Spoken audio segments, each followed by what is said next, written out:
The suitcase was heavier than it should have been. When she grabbed the handle, her knuckles went white, and she nearly stumbled backward. That moment, that split second of shock that broke through her carefully crafted veneer, was worth every hour I had spent preparing for this weekend. "Oh, wow. Did you pack rocks in here?" she said, forcing a laugh, her eyes darting to me for a reaction. I shrugged, my face impassive. "You've got everything you need in there," I replied, my tone deliberately flat. "It's a special trip, after all." She hesitated, then smiled. That fake, rehearsed smile she'd been using on me for months. "You're so thoughtful," she said, leaning in to kiss me on the cheek. Her lips felt cold, disconnected. I watched her wheel the suitcase out the door, the small wheels squeaking under the weight. I waited until the car pulled out of the driveway and disappeared down the street before I allowed myself to exhale. It was showtime. Her name was Amanda. We'd been married for 8 years, together for 10. For most of that time, I would have described us as happy. Comfortable. We had our routines, our inside jokes, our shared dreams. Or at least, I thought we did. That illusion shattered 3 months ago when I found the first text message. She had left her phone on the kitchen counter while she went upstairs to shower. I wasn't snooping, at least not intentionally. But the screen lit up with a message preview, and my eyes betrayed me. "Can't wait to see you this weekend. Miss you like crazy. Heart." It was signed, Brent. Brent. I didn't know a Brent. We didn't have any friends named Brent. There wasn't a Brent at her office, or so I thought. My heart dropped into my stomach, but I didn't pick up the phone. Not then, not yet. I'd learned enough in my life to know that rushing in blind would get me nowhere.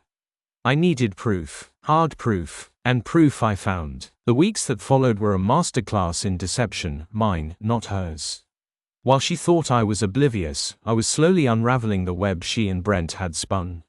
I'd install a keylogger on her laptop when she left it unattended, capturing their emails and chats. I followed her once, keeping a safe distance as she worked late at an upscale hotel downtown. And the topper, I'd placed a GPS tracker in her car. What I discovered was sickening. Every lie she told, every excuse, every "I love you" she whispered to me before heading out to meet him, drove a knife deeper into my chest. But I didn't confront her. Not yet. She'd woven a narrative of control, but she didn't realize she was the puppet, not the puppeteer. I'd let her think she was getting away with it, and then, I'd let her fall. When she announced her weekend getaway with the girls, I almost laughed. She was so transparent now that I knew what to look for.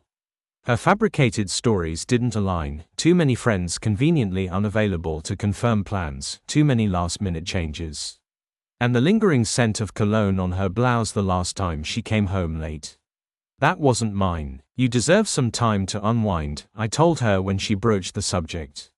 "I've got some projects around the house to keep me busy." She beamed. "You're the best." The audacity. I played the part of the oblivious husband, even helping her pack.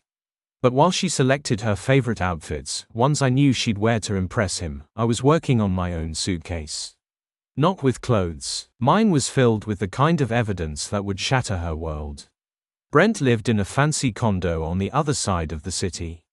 I'd scouted the place more times than I could count, learning his habits, his schedule. A high-level executive, of course. Polished, charming, a man who probably never thought twice about the husband of the woman he was sleeping with. When I arrived, I parked down the street and watched from the shadows.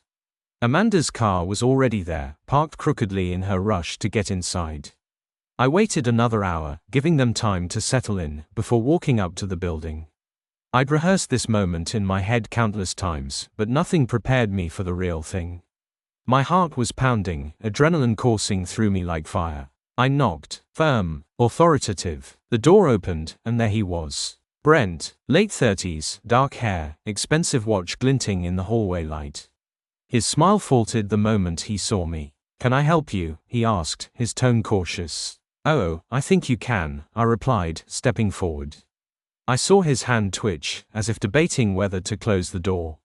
I didn't give him the chance. My shoulder hit the door, and I was inside. "Hey, you can't." "Shut up, Brent," I snapped, my voice sharp enough to cut glass.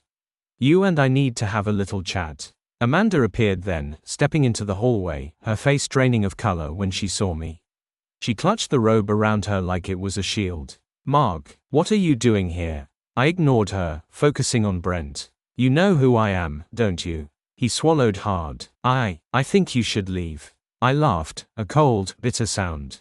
Oh, I'll leave, but not before we've had our conversation. I reached into my bag and pulled out the first stack of photos. Printed screenshots of their texts, emails, hotel receipts. I threw them onto the coffee table, scattering them like confetti. Brent's eyes widened, darting from the photos to Amanda and back to me.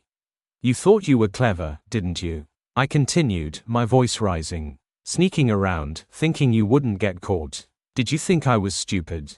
That I wouldn't notice? Mark, please. Amanda's voice was trembling now. Can we talk about this privately? Privately, I turned to her, my anger boiling over. You want privacy now. You didn't seem too concerned about that when you were screwing him behind my back. She flinched, tears pooling in her eyes. But I didn't care. Not anymore. You don't get to cry, Amanda, I said, my voice cold. You made your choices. Now you'll face the consequences. I turned back to Brent, who looked like he wanted to sink into the floor. How does it feel, Brent? Knowing you've been caught, that your little game is over? Look, man, he stammered. I didn't mean for any of this to happen. Save it, I snapped. I'm not interested in your excuses. But your wife might be. His face went white. What? Oh, yeah. I found her contact info. Lovely woman. I'm sure she'll appreciate knowing what her husband has been up to. Mark, please. Amanda's voice broke, desperate. Don't do this. I turned to her, my gaze piercing. You should have thought about that before. I grabbed my bag and walked to the door. Before I left, I turned back to Brent. One more thing. If you ever come near my wife again, I'll make sure everyone in your professional circle knows exactly what kind of man you are. I left them standing there, the silence behind me deafening. The fallout was swift and brutal. I'd mailed the evidence to Brent's wife the next day, along with a note apologizing for the pain it would cause her. She filed for divorce within a week. Word spread quickly through Brent's company, and he was quietly asked to resign. As for Amanda, she tried to beg for forgiveness, to explain away her actions, but I wasn't interested. The divorce papers were already in motion. I made sure she left with nothing but the clothes on her back. It wasn't easy, none of it was, but as I stood in my now empty house, the weight of betrayal finally lifting, I realized something. I'd lost a wife, yes, but I'd gained something far more valuable, freedom, and the satisfaction of knowing that justice had been served.